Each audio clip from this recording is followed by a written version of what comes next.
Hi all, എല്ലാവർക്കും നമസ്കാരം. അറിവിന്റെ പേടകത്തിലേക്ക് എല്ലാവർക്കും സ്വാഗതം. അടുത്ത ചോദ്യം, താഴെ കൊടുത്തിരിക്കുന്ന സൂചനകളുടെ അടിസ്ഥാനത്തിൽ അതുമായി ബന്ധപ്പെട്ട പ്രക്രിയ ഏതാണ് എന്ന് തിരിച്ചറിയുക. ഏതാണ് ആ പ്രക്രിയ? വേഗം തിരിച്ചറിഞ്ഞോളൂ. ഏതാണ്? നോക്കൂ, ക്ലൂസ് വായിച്ചോളൂ. ഉപ്പ് വെള്ളത്തിൽ നിന്ന് ജലം വേർതിരിച്ചെടുക്കുന്ന പ്രക്രിയയാണ്. കിട്ടിക്കാണുമെന്ന് വിചാരിക്കുന്നു. കിട്ടിയോ? ഉപ്പ് വെള്ളത്തിൽ നിന്ന് ജലം വേർതിരിച്ചെടുക്കുന്നു. ഉപ്പിനൊപ്പം ജലവും കൂടി വേർതിരിച്ചെടുക്കുന്ന പ്രക്രിയ. കിട്ടിയോ? അടുത്തത്, കുത്തിവയ്പ്പിനും സ്റ്റോറേജ് ബാറ്ററികളിലും മറ്റും ഉപയോഗിക്കുന്ന ഡിസ്റ്റിൽസ് വാട്ടർ നിർമ്മിക്കുന്ന പ്രക്രിയ.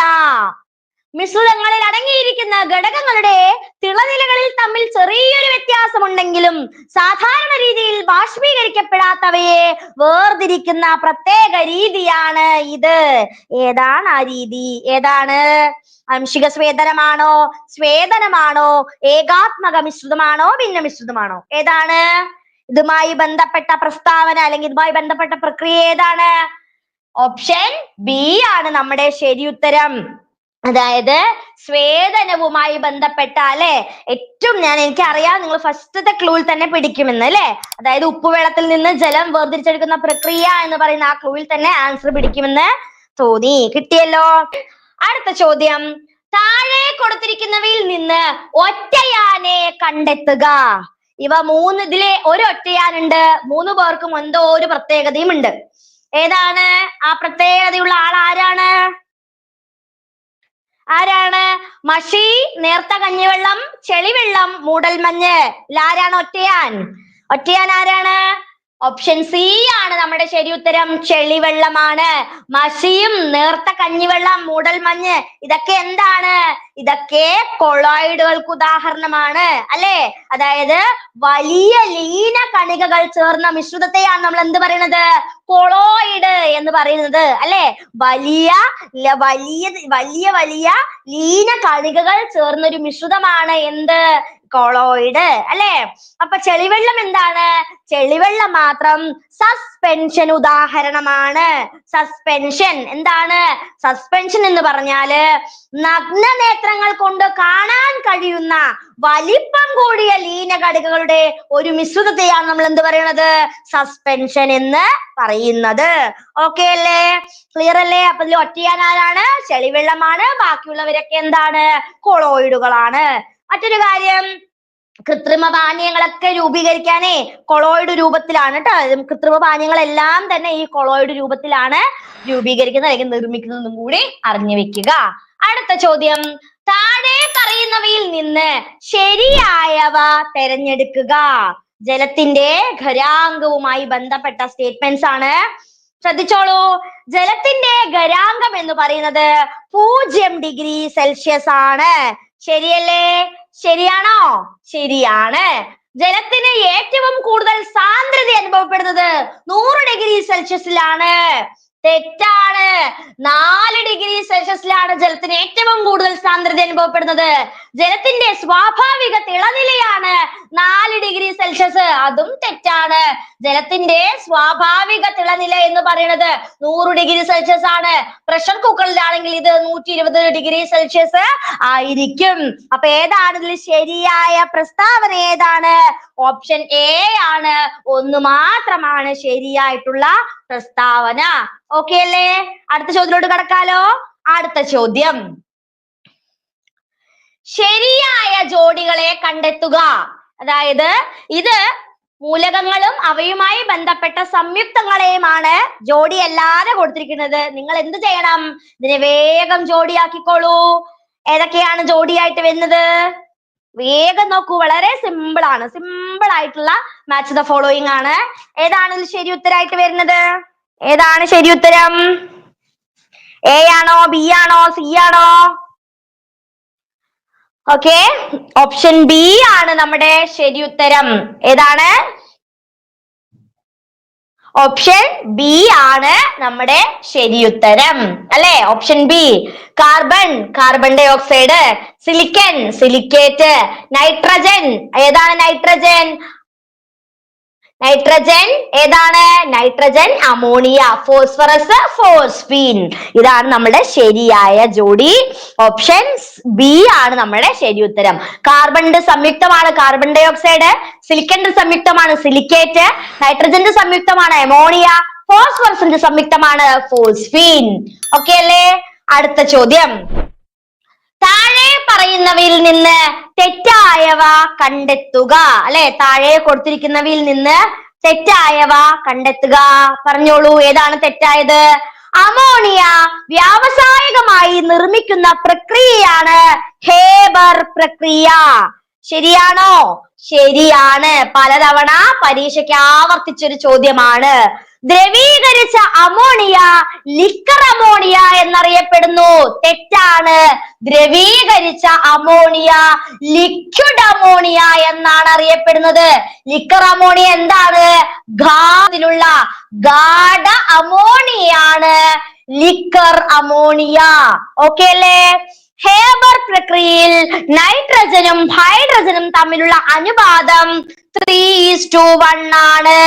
അതും തെറ്റാണ്. എത്രയാണ്? 1:3 ആണ്. നൈട്രജനും ഹൈഡ്രജനും തമ്മിലുള്ള അനുപാതം എത്രയാണ്? 3:1 അല്ല, 1:3 ആണ്. അടുത്ത സ്റ്റേറ്റ്മെന്റ് നോക്കൂ. രാസവളങ്ങൾ ഉൽപ്പാദിപ്പിക്കാനായി ഉപയോഗിക്കുന്ന പ്രധാനപ്പെട്ട രാസവസ്തു ഏതാണ്? അമോണിയ. ശരി അല്ലേ? അപ്പൊ ഇതിൽ തെറ്റായ പ്രസ്താവന ഏതൊക്കെയാണ്? 2ഉം 3ഉമാണ് തെറ്റായ പ്രസ്താവന. നമ്മുടെ ഉത്തരം ഓപ്ഷൻ ബി ആണ്. 2ഉം 3ഉമാണ് തെറ്റായ പ്രസ്താവന. അടുത്ത ചോദ്യം, ശരിയായത് തിരഞ്ഞെടുക്കുക. സോപ്പ് നന്നായി പതയുന്ന ജലമാണ് മൃദുജലം. ശരിയല്ലേ? ശരിയാണ്. സോപ്പ് പതയാത്ത ജലമാണ് കഠിനജലം. ശരിയല്ലേ? വളരെ ശരിയാണ്. ഡ്യൂട്ടീരിയം അടങ്ങിയ ജലമാണ് ഘനജലം. അടുത്ത പ്രസ്താവന, സാർവിക ലായകം എന്നറിയപ്പെടുന്നു ജലം. ശരിയല്ലേ? ശരി. എന്താണ് നമ്മുടെ ഉത്തരം? ഓപ്ഷൻ എ ആണ്. എല്ലാം ശരിയാണ്. ഓക്കെ അല്ലേ? എല്ലാം ശരിയാണ്. ഓക്കെ ആണ് വിചാരിക്കുന്നു. ഓക്കെ ഓക്കെ അല്ലേ? അപ്പൊ നമുക്ക് അടുത്ത ക്വസ്റ്റ്യനിലോട്ട് കടക്കാം. അടുത്ത ചോദ്യം,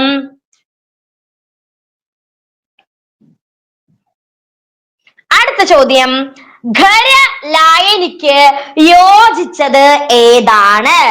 താഴെ പറയുന്നതിൽ ഖരലായനിയുമായി ബന്ധപ്പെട്ട ഖരലായനിക്ക് യോജിച്ചത് ഏതാണ്? നമ്മൾ ലായനികൾ പറഞ്ഞപ്പോഴേ ലായനികളില് വാതക ലായനി ഉണ്ട്, ദ്രാവക ലായനി ഉണ്ട്, ഖരലായനി ഉണ്ടെന്ന് പറഞ്ഞു അല്ലെ? അപ്പൊ ഇതിൽ നിന്ന്, ഈ തന്നിരിക്കുന്ന ഓപ്ഷനിൽ നിന്ന് ഖരലായനിക്ക് ഉദാഹരണം ഏതാന്ന് പറഞ്ഞേ? വേഗം പറഞ്ഞേ. ഏതാണ് ശരി ഉത്തരമായിട്ട് വരുന്നത്? കിട്ടിയോ? ഓപ്ഷൻ സി ആണ് നമ്മുടെ ശരി ഉത്തരം. കോപ്പർ സ്വർണത്തിൽ ലയിച്ചത്.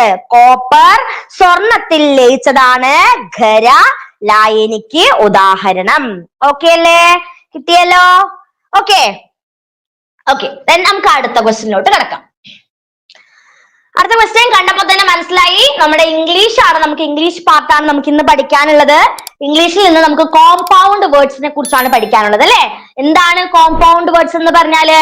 പേര് പറയുന്ന പോലെ തന്നെ കോമ്പൗണ്ട് വേർഡ്സ് എന്ന് പറഞ്ഞാല് മീനിങ് ഫുൾ ആയിട്ടുള്ള, അതായത് രണ്ട് വാക്കുകൾ ചേർന്ന്, രണ്ട് വ്യത്യസ്ത വാക്കുകൾ ചേർന്ന് അർത്ഥവത്തായ ഒരു വാക്ക് ഉണ്ടാകുന്ന ആ വേർഡ്സിനെയാണ് നമ്മൾ എന്ത് പറയുക? കോമ്പൗണ്ട് വേർഡ്സ് എന്ന് പറയുന്നത് അല്ലെ? മീനിങ് ഫുൾ ആയിട്ടുള്ള രണ്ട് വേർഡ്സ്, ആ രണ്ട് വേർഡ്സിൽ നിന്ന് പൂർണ്ണ അർത്ഥമുള്ള മറ്റൊരു വേർഡ് ആയിട്ട് മാറുമ്പോൾ എന്ത് പേരിൽ അറിയപ്പെടുന്നു? കോമ്പൗണ്ട് വേർഡ്സ് എന്ന് അറിയപ്പെടുന്നു. ക്വസ്റ്റ്യനിലോട്ട് കിടക്കാം. Which of the following is not a compound word? ഈ തന്നിരിക്കുന്നതിൽ ഏതാണ് ഒരു കോമ്പൗണ്ട് വാക്ക് അല്ലാത്തത്, കോമ്പൗണ്ട് വേർഡ് അല്ലാത്തത്? ചീസ് കേക്ക് ആണോ? ചീസ് കേക്ക് ആണോ? അല്ല. ചീസ് ഉണ്ട്, കേക്ക് ഉണ്ട്. പൂർണ്ണ അർത്ഥമുള്ള രണ്ട് പദങ്ങളാണ് ചീസും കേക്കും. അടുത്തത് water melon. Water plus melon. Water പൂർണ്ണാർത്ഥമുള്ള ഒരു പദം, മെലൻ മറ്റൊരു പദം അല്ലെ? സ്ട്രോബെറി. Straw plus berries. സ്ട്രോയ്ക്ക് ഒരു പ്രത്യേക അർത്ഥമുള്ള ഒരു പൂർണ്ണാർത്ഥമുള്ള പദം, ബെറി ഓഫീസും ഒരു പ്രത്യേക അർത്ഥമുള്ള പദമാണ്. അപ്പൊ ഇതിൽ ഏതാണ് കോമ്പൗണ്ട് വേർഡ് അല്ലാത്തത്? ക്യുക്കുംബർ ആണ് കോമ്പൗണ്ട് വേർഡ് അല്ലാത്തത്. ഓപ്ഷൻ ഡി ആണ് നമ്മുടെ ശരി ഉത്തരം. ക്യുക്കുംബർ ആണ് ശരിയായിട്ടുള്ള ഉത്തരം. അപ്പൊ എന്താണ് കോമ്പൗണ്ട് വേർഡ് എന്ന് കിട്ടിയല്ലോ? എന്താണ്? അതായത് അർത്ഥവത്തായിട്ടുള്ള രണ്ട് വാക്കുകൾ ചേർന്ന് പൂർണ്ണാർത്ഥമുള്ള മറ്റൊരു വാക്കായി മാറുന്ന വാക്കുകളെ വേർബുകളെയാണ് കോമ്പൗണ്ട് വേർഡ്സ് അല്ലെങ്കിൽ വേർബ്സ് എന്ന് പറയുന്നത്. ഇനി pick out the compound word. ഈ തന്നിരിക്കുന്നതിൽ നിന്ന് ഒരു കോമ്പൗണ്ട് വേർഡ് തിരഞ്ഞെടുത്തേ. ഏതാണ്? Unhappy, revision, birthday, strengthen. ഇതിൽ ഏതാണ് ശരി ഉത്തരം? ഇതാണ് ഓപ്ഷൻ സി ആണ് അല്ലെ. അതായത് ബർത്ത് പ്ലസ് ഡേ ആണ് എന്ത്? ബർത്ത്ഡേ അല്ലെ. ബർത്ത്ഡേ പൂർണ്ണമായിട്ടും അർത്ഥമുള്ള രണ്ട് വാക്കുകളാണ്. ബാക്കി അൺ പ്ലസ് ഹാപ്പി നമ്മൾ ഒരിക്കലും പറയില്ല. അണ്ണിന് ഒരു പ്രത്യേകിച്ച് അർത്ഥമൊന്നും ഇല്ല അല്ലെ. റിവിഷനും ഇല്ല, അതുപോലെ തന്നെ സ്ട്രെങ്തനും. കിട്ടിയാലോ? അടുത്തത് എക്സാമ്പിൾ ഓഫ് കോമ്പൗണ്ട് വേർഡ് അല്ലെ.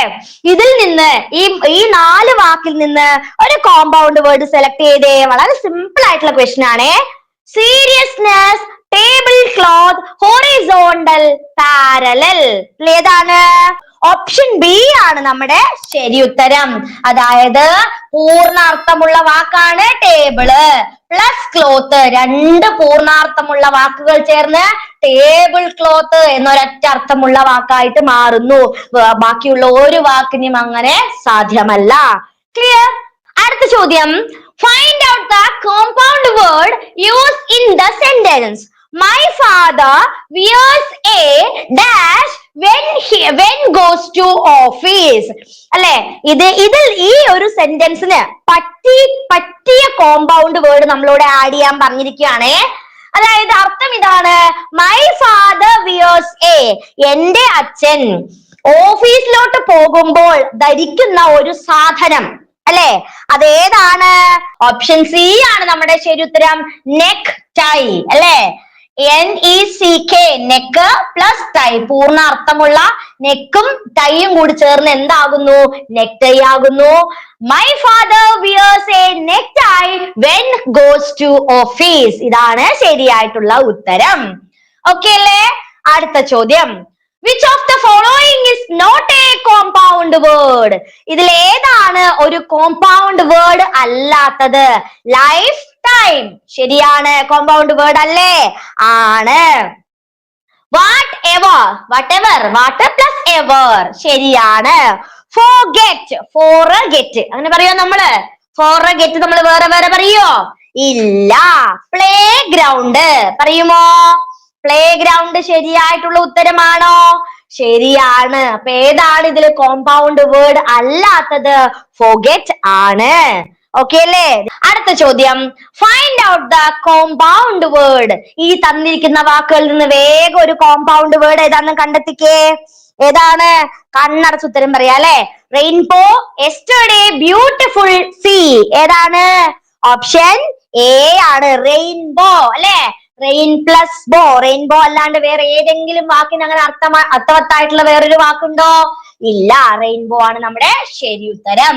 അടുത്ത ചോദ്യം. Holiday is an example of dash word. Holiday, holy plus day ആണ് ഹോളിഡേ അല്ലെ. അങ്ങനെയാണെങ്കിൽ ഈ ഹോളിഡേ ഏതുതരം വാക്കിന് ഉദാഹരണമാണ്? അല്ലെ. ഹോളി പ്ലസ് ഡേ ആണ്. രണ്ട് അർത്ഥവത്തായ വാക്കുകൾ ചേർന്ന് പൂർണ്ണാർത്ഥമുള്ള മറ്റൊരു വാക്കായി മാറുന്നതിനെ നമ്മൾ എന്ത് പറയുന്നു?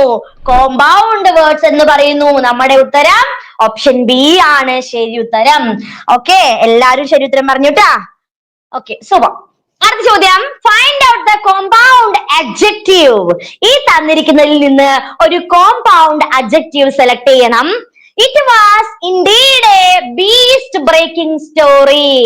ഇതിന്റെ അഡ്ജക്റ്റീവ് ഫോം കണ്ടുപിടിക്കുക അല്ലെ. ഇവിടെ നോക്കൂ.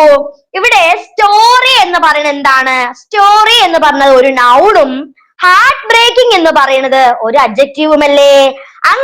അങ്ങനെയാണെങ്കിൽ കോമ്പൗണ്ട് അഡ്ജക്റ്റീവ് എന്ന് പറയുമ്പോൾ നമ്മൾ എന്താ അവിടെ കൊടുക്കേണ്ടേ? കോമ്പൗണ്ട് അഡ്ജക്റ്റീവിലേക്ക് ഈ ഒരു ഫോമിനെ മാറ്റുമ്പോൾ എന്തായിട്ട് മാറും അത്? അതായത് ബീസ്റ്റ് ബ്രേക്കിംഗ് സ്റ്റോറി എന്ന് പറയുന്നത്, സ്റ്റോറി ഇവിടെ നൗണും അതുപോലെ തന്നെ ബീസ്റ്റ് ബ്രേക്കിംഗ് എന്ന് പറയുന്നത് അല്ലെ? അപ്പോ സെന്റൻസ് ഏതാണ് നമ്മുടെ ശരി ഉത്തരം വരുന്നത്? ഓപ്ഷൻ ഡി ആണ്. ഹാർട്ട് ബ്രേക്കിംഗ് സ്റ്റോറി എന്നാണ് ഇതിന്റെ അഡ്ജക്റ്റീവ് ഫോം. ഓപ്ഷൻ ഡി ആണ് ശരി ഉത്തരം. അടുത്ത ചോദ്യം, which of the following is not a compound noun?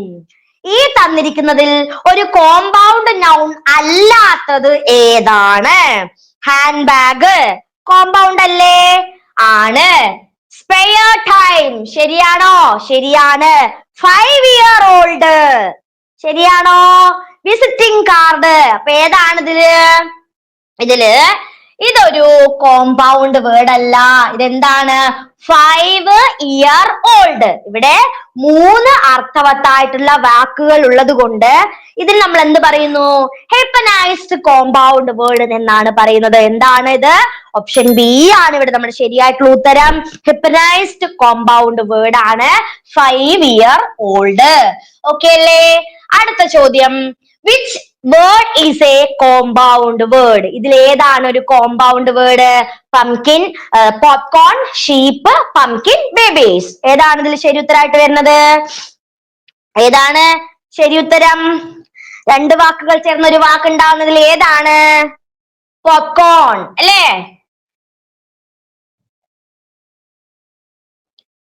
Popcorn ആണ് നമ്മുടെ ശരി ഉത്തരം. ഓപ്ഷൻ എ ആണ് ശരി. ഓക്കെ അല്ലേ? അടുത്തത്, find out the compound word. Something, grammar, ground. ഏതാണ് ഇതില് കോമ്പൗണ്ട് വേർഡ്? ഏതാണ് കോമ്പൗണ്ട് വേർഡ്? സമ്മർ ആണോ? ഗ്രാമർ ആണോ? ഏതാണ് ശരിയായിട്ടുള്ള ഉത്തരം? ഓപ്ഷൻ ബി ആണ് അല്ലേ? സംതിങ് ആണ് ശരി ഉത്തരം. ഓക്കെ അല്ലേ? അടുത്ത ചോദ്യം, the word lifelong is an example of അല്ലെ? ലൈഫും ഉണ്ട് ലോങ്ങും ഉണ്ട് അല്ലെ? ലൈഫ് എന്ന് പറയുന്ന ഒരു പൂർണ്ണാർത്ഥമുള്ള വാക്കും ലോങ് അല്ലെങ്കിൽ ദീർഘം എന്ന് പറയുന്ന ഒരു പൂർണ്ണാർത്ഥമുള്ള വാക്കും ചേർന്ന് ലൈഫ് ലോങ് ആയി മാറുന്നു. ഇത് ഏത് തരം വാക്കിന് ഉദാഹരണമാണ്? കോമ്പൗണ്ട് വേർഡിന് ഉദാഹരണമാണ്. ഓപ്ഷൻ ബി ആണ് നമ്മുടെ ശരിയായിട്ടുള്ള ഉത്തരം. ഓക്കെ അല്ലേ? Okay, thank you.